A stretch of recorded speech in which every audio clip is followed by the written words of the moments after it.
Hey everyone, Nubkeks here. Want to give you a quick update video giving my thoughts on voice chat and Heroes of the Storm. New schedule for the channel, well, updating the new schedule to have more Heroes of the Storm videos. And then some of my thoughts on the Heroes Q&A that they hosted on the main Heroes channel a couple of days ago, and the stuff that they've announced there and what I think of it. So yeah, the new schedule, basically, in short, I'm going to be doing more Heroes of Storm vids. At the moment, I was obviously trying doing it on Monday, Wednesday, Friday. What I'm going to start trying out now moving forwards is every weekday, so Monday, Tuesday, Wednesday, Thursday, Friday, all those days. I'll probably take the weekends off doing that. And then also I'll still keep up with the other games. So I've been doing I did a couple of different things, but broadly speaking, what I'm looking at going forwards now as well is have one other game every day as well. And this is just to balance things out because I really enjoy playing other games, and I really like long games. I like role-playing games, I like story-based games and stuff that, you know, you can't really cover in a half-hour episode super well. I like getting more into stuff. So in order to have that covered in a reasonable way on the channel, that's what I think it's going to happen. You know, just split up, do one per day, and then one Heroes game per day. So there'll still be a good balance of Hero stuff, because I know a lot of people are just here for that. But then there'll also be a lot of great content that I think you'd really enjoy, that you can check out as well, if you're into other games too.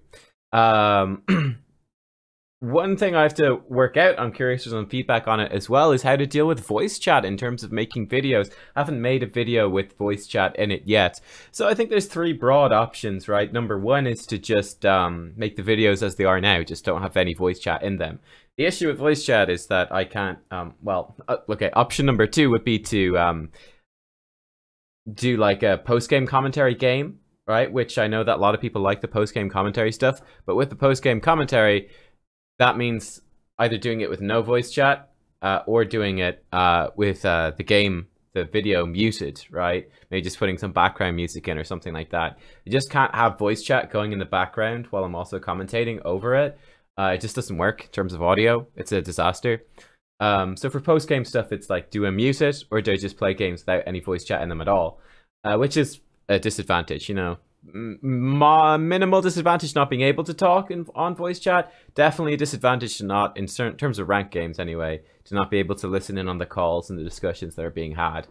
Then option number three is to just play games with voice chat, to participate in voice chat. So basically do live commentary while also engaging with the voice chat. Obviously the downside to that is that if anything is said in the voice chat, which you've got no control over, if anything is said that can't be published in a video, it can't be published in a video, so it could just ruin a video. So that's sort of the stuff I'm throwing up. I'm kind of leaning at the moment myself towards just doing games with no voice chat at all for YouTube, and then maybe doing some of option number three, doing some like games while participating with voice chat on streams, stuff like that. So I'm kind of curious what you guys think. Anyone who watches like Overwatch, where this is obviously a thing, any feedback on what, you know, YouTubers or streamers do for that, what other hero streamers are doing, anything like that. It's kind of cool. All right then, jumping over to Heroes Q&A. I don't know if you guys caught it. I've watched it through a couple of times. I want to give my thoughts on it. So number one of the big things that really affects me, I suppose, is the slower hero releases, that they're looking at breaking up the releases, like all the reworks and everything like that, and spacing them out. So hopefully that will work out okay. Obviously the biggest point for my channel every month is when they do, or has been, when they did a PTR and there's a few reworks and there's a new hero release, and you know, get loads of people in watching videos like around like those few days. Like that's like what my kind of month is built around, really. So that's going to be changing quite a lot. I think hopefully it should work out just fine. I do hope that they use the PTR for this stuff going forwards. Like they've just put the material rework straight out onto live servers. I think hopefully they'll use the PTR more so you can actually get in and test it. They can, you know, balance things a little bit. The tutorial thing worked out fine, but for other more controversial ones could be more difficult. So we'll see what they do with that. But yeah, I'll still be covering everything, you know, as soon as it comes out. I mean, especially if they space things out more, I'll be able to cover it day of. It's, you know, when there's like 3 or 4 things in a single day, I can't get 3 or 4 videos up like instantly, so it takes a little while. So it should be good for you guys actually in terms of being viewers. They talked about reworking Medivh, which is pretty interesting. I think that's totally fine. I thought it's funny, they were justifying it and they're as saying, Medivh can be very frustrating to play against. I thought it was funny because I've never found that. I can see where they're coming from, right? You might find Medivh a bit annoying, but number one, he's barely ever played. Number two, he's really cool and interesting. So I'm always like really happy to play against Medivh. It's always a lot of fun. And also number three, he's like pretty terrible in the hands of most players. So it's never like a frustrating thing.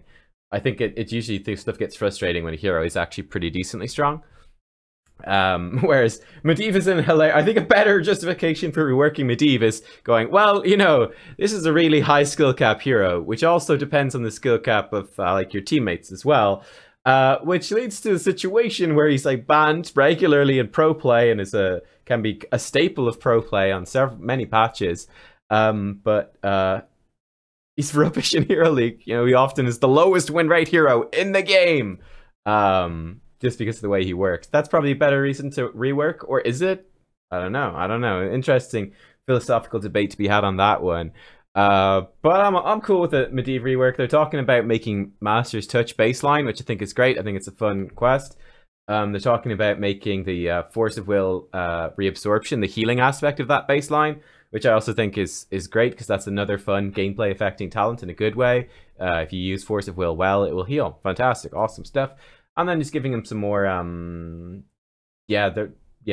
mixing up his talent diversity, which is pretty terrible. I think that's great. One thing they highlighted as well was, heroes with, when they're looking at reworking, and they're talking about Sonya as the next rework as well. They're talking about, oh, well, it's great if heroes have 2 viable heroics. And I think, yeah, hey, with Medivh, you actually do have 2 viable heroics. Same thing with Sonya. Speaking of Sonya then, which is the second rework, I'm looking at some notes on the other screen if you're wondering what's going on here. I also think this one sounds pretty good. They're looking at making her W, the Shattered Ground thing, be more relevant, which I think is great because obviously you know about her Spear, obviously you know about heroics, and you obviously know about Whirlwind. People probably don't pay much attention to her trait, which gives you move speed. And they certainly don't pay much attention to W, it's just more of a rage dump kind of thing. So I think making the W ability, that Shattered Ground, have more gameplay is fantastic. Adding a choice, between a Shattered Ground and Whirlwind, maybe. I don't know exactly with that. It would be interesting. You could have it be like a line skill shot. That could work okay. You could also have it be like it is at the moment where you point and click on something and then it will fire off behind them and like a splash. I think that could work too, and they're talking about making it a bigger area, maybe even increase the range a bit, make that a bit more applicable, but they're talking about giving her some poke and stuff like that, which should work out pretty interestingly. We'll see how it goes. I think Sonya has struggled in terms of balance as being too strong in the solo lane. She's been fairly oppressive in a fair amount of patches, I think it's safe to say. So kind of toning that down a little bit, I think is very healthy for the game. So for Hero League specifically, Team League too. So I think that's a good change overall. And I'm kind of excited to see a Sonya rework. Her talents are, the diversity's not fantastic. They also mentioned reworking Lunara. I was a bit sad actually to hear that they're going to get rid of the Wisp talent tier. I think a Wisp talent tier is actually a good idea. I actually quite like it.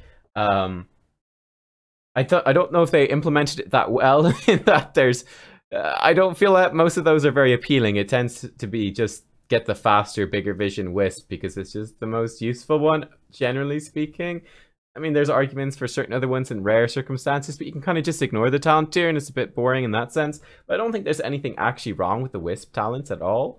I think they're fine. I like them. I think it's cool. I think it'd be very difficult to add like a good feeling Wisp talent that would compete with an actual damage output talent. I think that would feel kind of bad. More vision versus more damage. You want to take the more damage, even when more vision might be better. So we'll see what they do with that. I was a bit skeptical, a bit worried about that, but I think, a general rework of Lunara is a good idea. I think her base kit's okay. The Q is a bit blah. I think, again, she's got 2 good heroics as well. Her trait's fine, the movement speed thingy. I like the Wisp for the most part. So it would be interesting to see what they do with her. I could see them doing like potentially a slightly bigger thing with her. I think for the most part, Lunara is actually quite a lot of fun. Certainly giving her better talents, making the Q more relevant and stuff like that would be kind of nice. So yeah, there we go. That's kind of what I think about those. Then they also talked about Hanamura, rework. I always quite liked Hanamura. I thought certainly graphically it was fantastic. It was lots of balance issues, of course. And at the moment they're saying it's going to be like a single neutral payload that you fight over. Yeah, it might work okay. I mean, there's way too much info that we don't have access to say for sure. But I like the payload mechanic. I think it's cool. I think it's fun. So hopefully they can make it work and see it working out well. They're also talking about, you know, giving minor changes and reworks to other battlegrounds moving forwards. They mentioned Blackheart's Bay, which I think is great. I think it'd be difficult for them to rework that. I've talked about this in other places, right? But for me, I think the fundamental problem with Blackheart's Bay, there's a fundamental problem on several of the maps in the game, in my opinion. I'd probably do a separate video talking about these. But the core thing with Blackheart's Bay, just to mention it now, is that because the map is so huge, right? It's weird because it's snowbally, but snowbally in a really slow way. Because even when you get quite far ahead, the map is so big that going in and trying to like dive their core, dive their keeps can be really difficult. Because it's huge, you're at a huge just strategic map positional disadvantage to do that. And if you die, you lose all your coins, which it takes the coins away from you, much like Tomb of the Spider Queen. But on top of that, it gives them to the enemy team. And then it also gives them a chance to turn in those coins. And then it also gives them a chance to safely overcome the map problem, which is it's difficult to push in. Well, they can push in more easily if you're dead. They can get a turn if you're dead. So it's like there's this huge comeback mechanic that like really punishes aggressive play. Whereas just kind of passively staying back, just farming up coins, farming merc camps, just slow map pressure, and then team fighting over like boss or team fighting over a turn in when you're way ahead. It's just playing it slow and steady. So it's that, like I said, it's that weird thing of snowbally, but in a really slow way. It just makes it, I think, very, it makes it kind of suck in that sense. Though I do enjoy like the kind of murking and stuff. I think that's interesting. But yeah, I don't know. I feel like they'd have to do some pretty large changes to that map to make it and make that sort of objective work. I think it's questionable. I don't know. I also, it's tough, right? I even think like nukes on Warhead Junction, that Warhead suffers a somewhat similar problem in terms of its size and losing the nukes, though it's not as extreme in terms of that stuff. But yeah, I don't know, just some food for thought there. So there you go, guys. That is just a little quick update video. New schedule, lots more hero stuff. So I hope you guys like that. And then some thoughts on the Q&A. I thought, by the way, it's cool that they did a Q&A. I thought it was quite nice, giving some insight into the game. So hopefully they keep that sort of stuff up. And there's a lot of creative things they could do with that sort of video format. So we'll see what they do with it. Anyway, guys, this has been my Q&A type thing. I'll talk to you guys soon. Thank you everyone for watching. Yeah, next Heroes video out tomorrow. So see you all then. Bye bye.